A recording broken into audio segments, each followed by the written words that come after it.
So ganun lang, kung may gusto kang gawin, gawin mo yan. Kung maaari, huwag mo nang ipagpabukas kasi may mga gusto tayo na gusto natin ngayon pero bukas hindi na natin gusto. Sabi nga nila, pukpukin mo ang bakal habang mainit pa para magawa mo yung mas magandang hulma.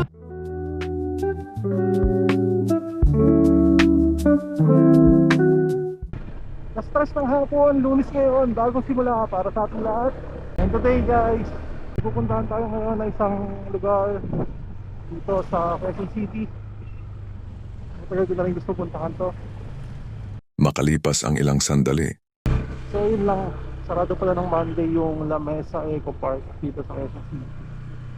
Kaya Monday ngayon, so bukas na lang.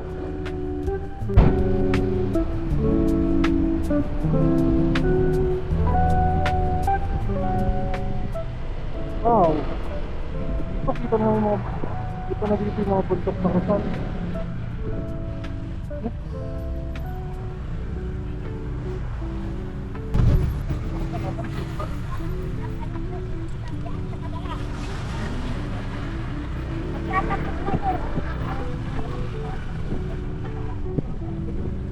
Nasa east na ng gabi, naghanap tayo ng spot na matatambayan, magiging meriendahan.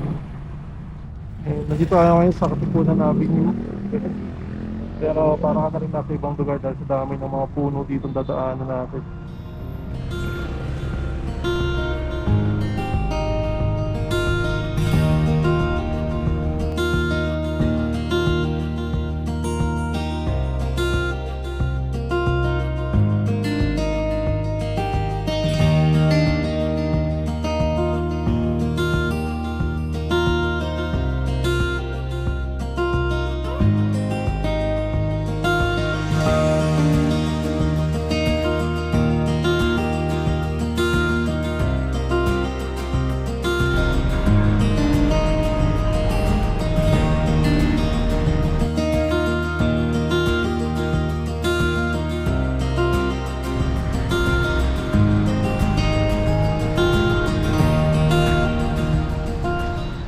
Pag merienda na din, gusto tayo, makain na kami ngayong araw.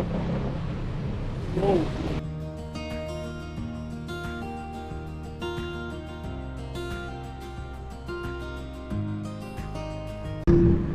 So alas 7 na rin ng gabi, dinner time na guys, and nakita ako dito na spot. Ang maganda, overlooking.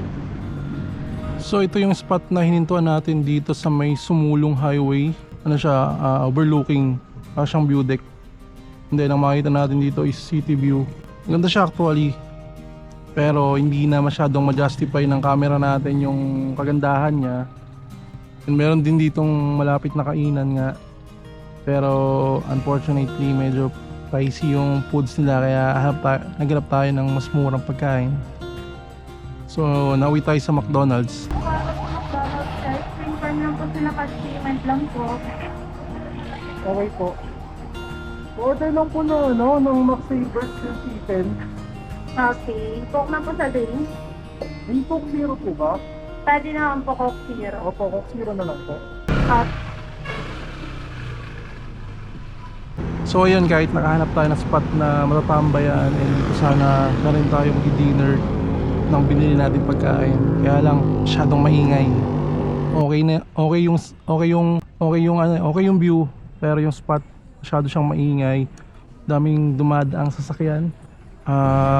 Mahirap kumain sa ganong space.